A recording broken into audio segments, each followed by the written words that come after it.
지난주에 1계명을 정리하기를 삶으로 고백하는 신론이다 이렇게 말씀을 드렸죠. 하나님에 대한 고백이 우리의 삶과 직접적으로 관련이 있다는 뜻이죠. 하나님이 유일한 분이시라는 믿음과 확신이 내 삶의 구체적인 동기와 내용과 이유가 되어야 한다는 것입니다. 오늘은 이것을 좀 실천적인 관점에서 접근해 보려고 합니다. 우선 우상이라는 말을 제가 좀 풀어드리려고 하는데요. 우리가 우상이라는 말을 잘 쓰는데 그게 구분이 안 되는 경우가 많아요. 이게 1계명에 걸릴 때도 있고 혹은 2계명에 걸릴 때도 있는데 우리가 구분 없이 쓰거든요. 차제에 한번 잘 생각해 보시면 좋겠습니다. 만약 우리가 섬기는 하나님, 그분을 어떻게 형상화한다. 이게 불가능한 일이죠. 왜? 하나님은 영이시기 때문에 우리가 그분의 형상을 본 적이 없습니다. 그런데 우리가 뭔가 이게 거룩해 보인다 하고 그분을 우리가 생각하는 어떤 그런 신비로운 형상화시키는 것, 이거는 2계명의 의미에서 그 우상이라 이렇게 표현하는 것입니다. 하나님을 내가 생각하는 대로 내가 조각하려고 하는 거죠. 그 2계명 때 제가 좀 더 설명을 드리도록 하겠습니다. 그러면 1계명의 의미에 있어서 우상이란 어떤 것이냐? 우리가 어떤 대상을 하나님과 대체하는 것으로 만들어버리는 것, 혹은 하나님과 경쟁하는 대상으로 만들 때 그게 1계명의 우상입니다. 왜? 하나님은 절대적인 분이시라 어떤 것도 감히 하나님과 견줄 수 없는데 우리가 어떤 것이 귀하다라고 해서 실제적인 의미에서 하나님과 딱 견주어 놓고 때때로 하나님보다 이걸 선택해야지라고 말하는 그 순간, 그게 바로 1계명을 범하는 일이다. 그게 1계명의 의미에서 우상이다. 이런 뜻이 되겠습니다. 하나님이 받으셔야 할 것, 혹은 우리가 하나님에게서만 올 수 있는 어떤 것을 기대하게 되는 대상, 그게 바로 실천적인 의미에서 1계명의 우상이 되는 겁니다. 한마디로 하나님보다 우선시 될 수 있는 것들, 이런 것들을 포함하죠. 예를 들어서 예전에 제가 학생회를 지도할 때 어떤 학생들이 좋아하는 가수가 콘서트를 하기 때문에 나 주일 예배 안 하고 거기 갈래요 라고 이렇게 말했을 경우, 이미 주일은 주님께 예배하기로 이미 구별된 날이고 하나님께 예배하는 우리들의 그것보다 자기의 마음속에 훨씬 더 끌리고 자기의 마음을 이미 그에게 더 많이 갖다 바친 대상이 있게 되는 거죠. 이런 경우에 있어서 1계명의 의미에서 우상에 빠지는 것이다 라고 말할 수가 있어요. 애들만 그런가요? 골프 약속 잡아놓고 주일날 예배보다 거기에 마음이 더 가고 그것이 더 중요한 일과가 되어버린 우리들, 어른들에게도 많습니다. 우리 그 외에도 많은 일들이 우리에게 있다는 것을 기억해야 하는 거죠. 이처럼 하나님 아닌 다른 대상을 내 삶의 최우선에 두고 실제적인 선택과 헌신을 하게 될 때 그게 바로 1계명을 범하는 것이 됩니다. 여러분, 이 개념을 잘 이해하셔야 합니다. 이게 바로 우리가 1계명을 지키는 데 있어서 가장 중요한 실천적인 핵심입니다. 여러분, 1계명은 우리가 공공연하게 다른 신을 섬기는 행위를 말하는 게 아닙니다. 그거는 이교도예요. 이미 갈로 밖에 있는 사람들인데 거기에 대해서 말하는, 나는 하나님 믿잖아, 그러니 나는 1계명을 범하지 않은 것이다. 천만의 말씀입니다. 여러분, 하나님께서 이 10계명을 우리에게 주실 때 예수 안 믿는 사람들에게 야 이거 잘 지키면 구원해 줄게 해서 구원의 방편으로 그들에게 주신 게 아닙니다. 하나님이 구원해 놓으신 언약 백성들에게 너희는 내 구원의 자녀 언약 백성이 되었으니까 이걸 지키라고 말씀한 거란 말이에요. 그죠? 그러니까 이걸 우리가 잘 생각해야 됩니다. 전제 자체가 다른 겁니다. 하나님께서는 언약 백성이, 자기가 구원한 언약 백성이 하나님이 아닌 것을 하나님인 것처럼 섬기게 될 위험에 대해서 경계하시기 위해서 주신 게 10계명이고 그 중에서도 우리가 지금 살펴보는 것은 1계명이다 하는 겁니다. 그러니 자꾸 나 교회 다니고 집사요, 장로요, 목사요, 이게 중요한 게 아닙니다. 지금 하나님께서는 실제적인 의미에 있어서 우리가 하나님보다 더 우선시하는 게 있는가, 이걸 살펴보라, 그렇게 말씀하시는 거죠. 나는 하나님을 잘 섬기고 있다, 문제 없다라고 생각하지만 실질적으로 따지고 보면 하나님을 제2선, 3선으로 밀어버리고 있는 것, 이게 바로 1계명 위반이라 하는 겁니다. 그러면 이런 관점에서 이제 조금 어렴풋하게 감을 잡으셨다면 제가 질문을 하나 드려볼게요. 그러면 우리가 이교도들이 아니고 우리가 예수 안 믿는 사람 말고 우리가 이처럼 이런 식으로 일계명을 범하게 될 때 우리를 그 올무에 빠뜨리는 것들이 외형적으로 볼 때 선한 것들이 많을까요? 악한 것들이 많을까요? 잘 생각하고 대답하셔야 됩니다. 이 쉬운 게 아닙니다. 이 질문이 선한 것들이 문제입니다. 우리가 일계명에서 의외로 쉽게 허물어지고 넘어지는 이유가 뭐냐? 우리에게 이 계명을 범하게 하는 것들은 다 나쁜 것들이다, 악한 것들일 것이다 라고 우리가 지레 단정해 놓고 이 문제를 생각하기 때문에 우리가 감지를 못하는 거예요. 잘 넘어지는 거예요. 실상은 다릅니다. 좋은 것들인데 우리가 필요 이상으로 거기에 몰입하거나 혹은 의미를 부여해버리는 바람에 그것들이 은연중에 우리가 하나님 섬기는 것과 경쟁하게 돼버리는 거예요.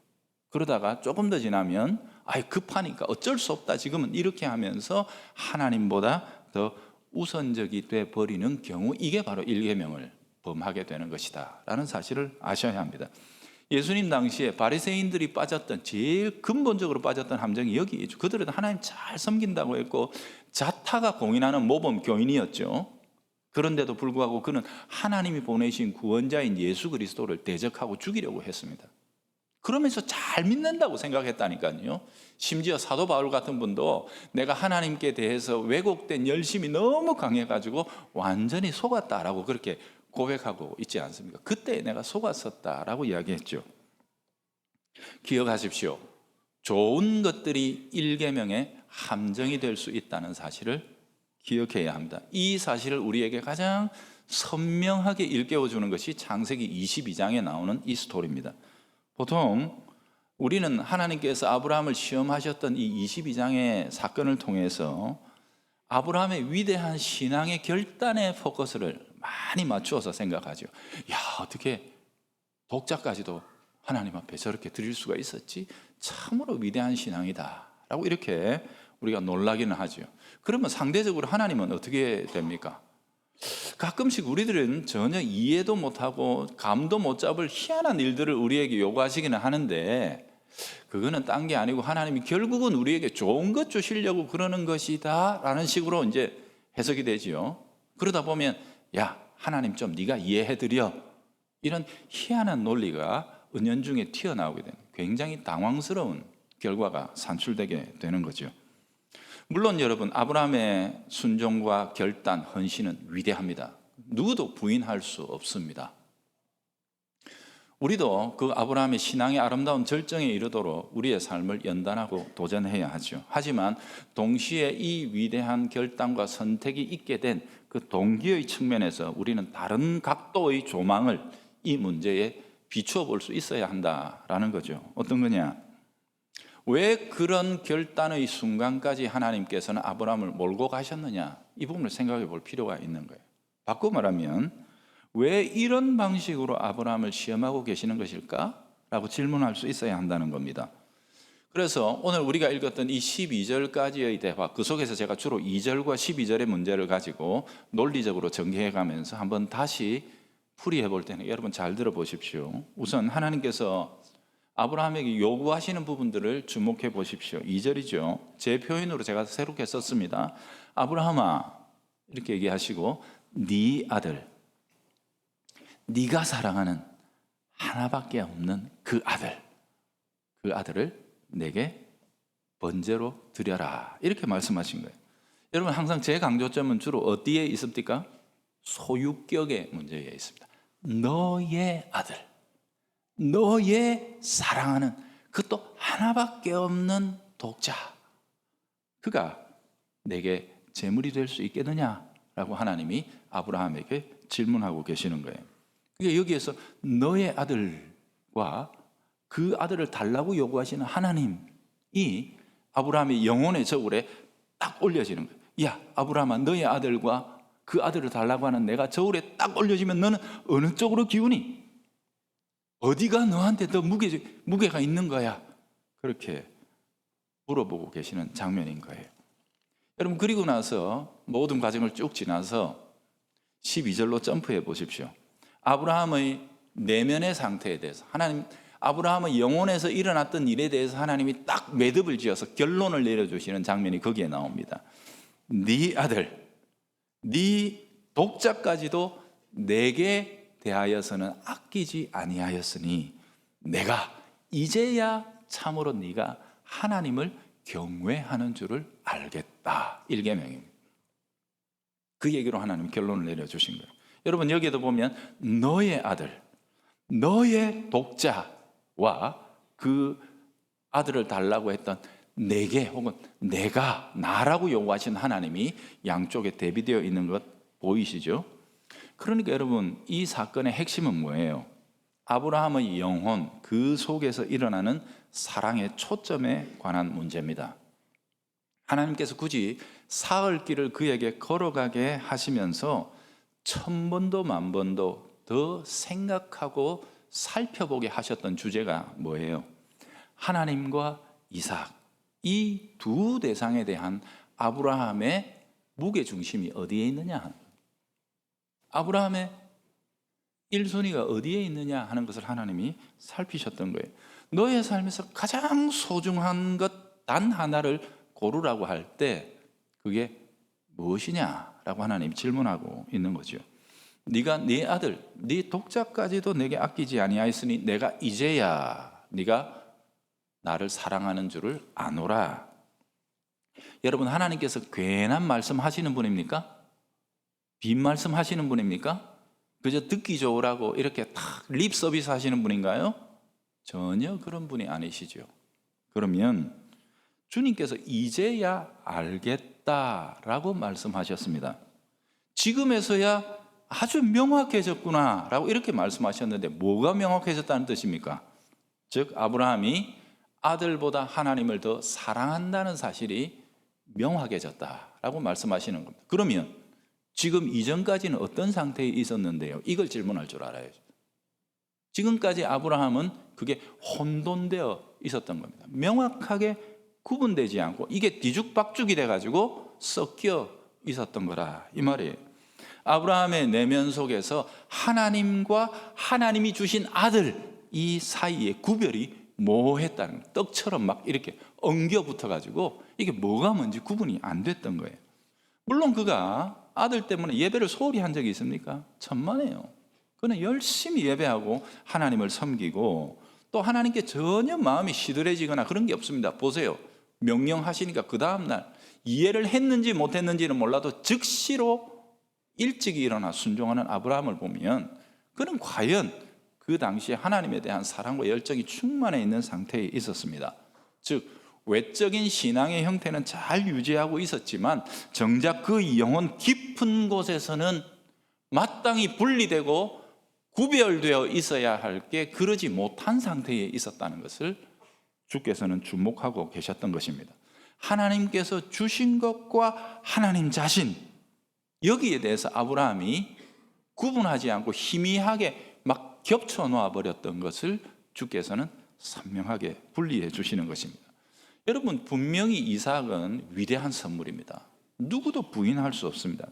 아브라함의 인생에 있어서 가장 복된 결실이고 신앙의 열매입니다. 내가 믿었습니다.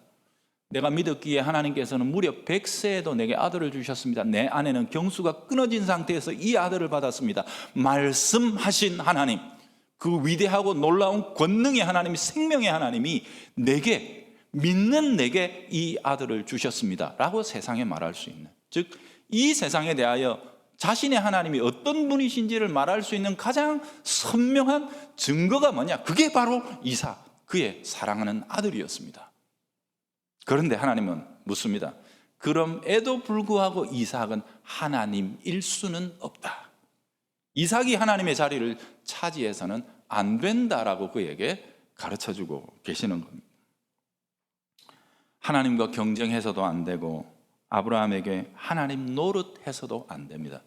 하나님이 이제야 알겠다 하신 말씀을 잘 기억하십시오. 아브라함은 혼돈과 착각 속에 섞여 있었던 겁니다. 이삭을 사랑하고 그에게 마음을 쏟는 것이 당연한 일이지요. 너무도 지극히 당연한 일이고 선한 일이기 때문에 어느새 그 이삭이 자기의 마음속에서 하나님 대용품이 돼가고 있는 것을 망각하고 있었던 겁니다. 하나님께서 주셔야 할 것들 있죠. 궁극적으로 하나님에게서 우리가 받아야 할 것들, 생의 만족, 기쁨, 내 영혼의 안정감, 이런 것들을 어느새 아들이 차지하고 있었던 거예요. 그리고 우리가 하나님께 마땅히 드려야 할 것들, 자신의 가장 중요한 관심과 시간과 애정, 그게 어느새 이 아들에게로 쏠려 있었다는 사실을 보게 하신 거죠. 여러분, 나쁜 게 아닙니다. 절대로 오해하시면 안 되는 게, 우리가 이 일계명의 문제에 있어서 가장 오해하기 쉬운 부분은 나쁜 게 우리에게 위협이 된다라고 하는 착각이에요. 아까도 말씀드렸지. 선한 겁니다. 마땅한 일입니다. 하나님께서 심지어 주신 선물입니다. 그런데 그것 때문에 하나님이 희미해져 가기까지 몰입해서는 안 된다는 것을 하나님은 우리에게 가르쳐주고 계시는 거예요. 따라서 창세기 22장의 이 시험은 아브라함의 영혼을 이 교묘하고 무서운 잠에서 일깨워 주시는 하나님의 은혜였습니다. 여러분, 일계명은요, 모든 것이 잘 돌아가고 있을 때, 내가 잘 믿고 있다고 외적으로는 다 판단될 때, 그리고 이것은 너무도 당연한 일이다라고 생각하는 일에 내가 헌신하고 있을 때, 몰입하고 있을 그때에 범하기 쉬운 것입니다. 신약에서 들려주시는 주님의 경고를 한번 들어보십시오. 아버지나 어머니를 나보다 더 사랑하는 자는 내게 합당하지 아니하고 아들이나 딸을 나보다 더 사랑하는 자도 내게 합당하지 아니하며 또 자기 십자가를 지고 나를 따르지 않는 자도 내게 합당하지 않다. 여러분, 이 본문을 오해하지 마십시오. 사랑하지 말라는 게 아닙니다. 사랑해야 한단 말입니다. 핵심은 어디에 있습니까? 나보다 더. 그것들이 우리의 참된 생명과 영원한 구원을 주신 하나님보다 더 우선순위에 서게 될 때, 그게 우리의 삶의 질서를 무너뜨려 버립니다. 결국에는 나중에 하나님을 잊어버리게 만듭니다. 악센트가 나보다 더 여기에 있다는 거 기억하셔야 돼요.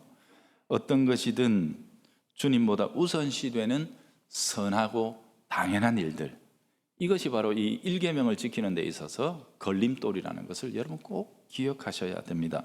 우리 각자에게 있는 삶의 위험 요소들을 판단해야 돼요. 각자가 다 달라요. 각자가 다 달라요. 어떤 사람, 아까 얘기했지만 골프하면 정신을 못 차리는 분들이 있더라고요. 어떤 사람, 어떤 문제에만 걸리면 뚜껑이 열려버려요. 여러분, 창세기 22장, 한국의 우리 부모들에게 하나님, 제 생각에 성공할 사람 거의 없을걸요. 고3이 주일이 어딨냐, 이러는 게 지금 한국 문화 아닙니까? 지금 한국 교회 문화 아니에요? 고3에게 무슨 신앙이 있냐, 이게 사실 공공연한, 우리 은근히 우리가 말하지는 않지만 흘러가고 있는 흐름 아닙니까? 우리는 참으로 이 문제에 있어서 정직하게 좀 들여다봐야 하는 거죠. 제가 목사이기 때문에 저는 항상 목사 예를 많이 듭니다. 당연하죠. 그래서 목사님들 저를 별로 안 좋아하세요. 제가 장로님 예를 들면 장로님들 우리 목사가 내 친다 이렇게 오해할 수 있잖아요. 그래서 제가 목사 예를 많이 듭니다. 여러분, 어느 교회를 보니까 목사님 죽었는데, 돌아가셨는데 그분이 훌륭한 분이셨어요. 그래서 교인들이 그분을 잊지 못해가지고 다른 분은 목사가 아니야, 그 교회는. 그래가지고 그분이 생전에 했던 설교를 테이프로 틀어놓고 예배를 드린다 그러던데, 이 목사 사랑이 우상화 단계로 들어간 것 아닌가? 저는 그렇게 생각을 해봅니다. 최근 한국교회 여러 교회 지도자들이 분명히 범죄 행위를, 최근이 아니죠, 얼마 전까지 그런 일이 제법 있었죠. 그랬는데도 교회는 못 본 척 눈 감고 귀 막고 입 닫고, 교회가 처리할 능력이 없다는 거예요. 여러분, 그 문제 때문에 세상이 교회를 얼마나 비방하고 욕하는데도 불구하고 내가 그래 주의 종 사랑하니까 못 본 척 해야지. 하나님의 영광이 땅에 떨어지는 것보다 내가 하나님의 종을 사랑함으로 하나님을 사랑한다, 이 두 개가 혼재가 돼가지고 분별이 안 되는 거죠. 그래서 목사 미워하라는 거 아닙니다. 참 희한하죠. 그런 못된 목사들에게는 그렇게 따르는 사람들이 있는데, 대부분 요즘 목사들 별로 사랑 못 받습니다. 목사 좀 사랑해 주세요. 여러분, 사랑하세요. 좋은 주님의 종 사랑하는 거 복 받을 일 맞습니다. 여러분 사랑하셔야 합니다. 그러나 우리가 가지고 있는 그 어떤 당연한 사랑의 개념도 하나님보다 우선시 돼서는 안 된다. 항상 이 브레이크 장치가 있어야 한다는 거죠. 나는 성실함으로 이 직장에서 한 계단 한 계단 삶의 커리어를 쌓고 올라가야 되겠다라고 생각했던 사회 성공이 어느새 내게 우상이 되어 있을 수 있습니다. 그래가지고 직장에 무슨 일이 생겼다. 와, 이거 지금 안 가면 내가 승진의 기회를 그러면 하나님 섬기는 일은 뒷전으로 밀려나 버린다면 이것도 우리가 한번 하나님의 영광을 위해서 직장 생활을 한다고 했던 것에 우리가 한번 고민을 해봐야 될 문제죠. 자, 그다음 교회 성장 당연하죠. 그런데 여기에 몰입이 돼가지고 모든 게 다 거기. 저는 이것도 건강하지 않다고 생각을 합니다. 또 생각해 볼 주제들이 어떤 게 있습니까? 5월이 되면 주일 앞에 희한한 형용사들이 많이 갖다 붙어요. 어린이 주일이야, 그날은. 여러분, 주일이라는 것 자체가 무슨 날이에요? The Lord's Day. 주님의 날. 주님의 날인데 거기에는 어린이를 또 탁 갖다 붙여요. 그래 놓고 그날은 온통 설교부터 모든 행사부터 포커스가 주님에 있습니까? 어린이에게 갑니까? 이 교회 현실 아닙니까? 이게 합당합니까? 주님을 예배하도록 구별하고 우리가 그분을 예배하기 위해서 정한 시간에 우리가 또 다른 것들을 그 앞에 갖다 붙여놓고 기념하고, 여러분 이거 정직하게 생각해봐요. 어버이 주일, 스승의 주일, 이런 것들에 대해서 우리가 한번 정직하게 고민해봐요. 주일은 주일로 충분합니다. 주일은 주일이어야 합니다. 우리의 모든 관심이 우리에게 생명과 복을 주시는 주님 안에 있고, 우리는 주님 안에 나와서 그분이 주신 계명 10계명 속에서 5계명을 고백합니다. 어버이 주일은 말할 필요가 없는 거예요. 어버이 주일 왜 1년에 하루만 그럽니까? Everyday 어버이를 사랑하고 공경하고 섬겨야죠. 그렇지 않습니까, 여러분? 자, 인간이 성취한 업적을 기념하는 것. 어떤 교회 가면 누가 승진했습니다. 교회 광고에 나오더라고요. 누가 박사학위 받았습니다. 감사, 무슨 예배, 승진 감사, 무슨 감사, 어디서 상 받았습니다. 감사. 근데 거기 가보면 하나님 예배는 예배인데 보면 사람이 영광 다 받고 있어요. 다 받고 있어요. 그리고 뭘 하면 앞에 예배는 거의 그냥 행사 치레로 그냥 간단하게 처리해버리고, 그러려면 예배를 안 드리는 게 낫지 않겠습니까? 그렇지 않습니까, 여러분? 우리가 이런 모든 우리의 삶에서 일어나는 일들 속에서 진정으로 하나님께 영광을 돌리기 원하는, 그분만 영화롭게 되기를 원하는 것이 있다면 그분과 경쟁해서도 안 되고 그분과 비교해서도 안 되는 모든 것들을 주님 앞에서는 적어도 끌어내리려고 하는 우리들의 마음이 있어야 한다. 그게 악해서가 아니라 그게 선하고 마땅하고 좋은 일임에도 불구하고 너는 주님 앞에 감히 비기려 해서는 안 된다는 이 마음이 우리에게 있어야 하는 거죠. 우리가 부주의함 때문에 은연중에 1계명을 범하게 되는 일들이 적지 않습니다. 어떤 사람은요, 정치 이념이, 사상이 신앙보다 우위에 있어요. 우위에 있어요. 끌어내려야 합니다. 끌어내려야 합니다. 우리가 하나님을 섬기는 것, 그것보다 더 중요한 것은 이 세상에 존재하지 않습니다. 모든 것들이 다 우리가 하나님께 영광을 돌리고자 하는 궁극적인 삶의 목적에 봉사할 수 있어야 한다는 것. 여러분, 이 기준을 견고하게 붙들고 이 한 주간 우리의 삶을 좀 살펴보면 좋겠습니다. 그래서 모든 것 속에서 지금 우리의 삶에서 감히 이것이 어디 하나님 자리까지 올라오려고 하는 이런 것들을 찾아내서 끌어내려버리는, 그리고 너는 너 자리에 정확하게 가거라. 좋은 것이기 때문에 해야 하지만 정확하고 바른 자리를 찾아서 우리의 삶이 하나님 앞에서 이 1계명으로부터 시작하는 질서 있고 조화롭고 아름다운, 하나님 참으로 기뻐하시는 우리의 삶과 우리 교회의 모든 일들이 되기를 주님의 이름으로 부탁드립니다.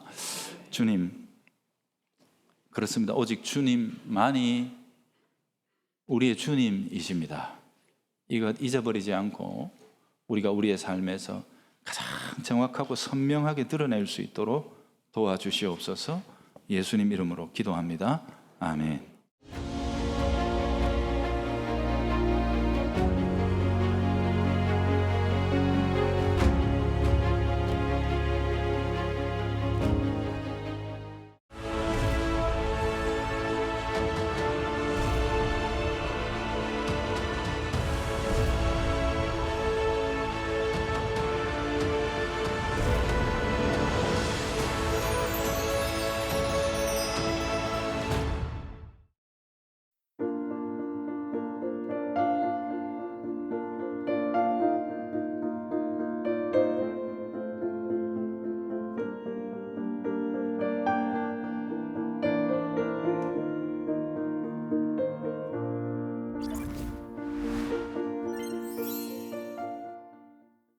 이 프로그램은 여러분의 미디어 선교 후원으로 제작되었습니다. 선교는 사명, 후원은 동역. 당신도 복음을 전할 수 있습니다. 선교 후원 02-6333-1003번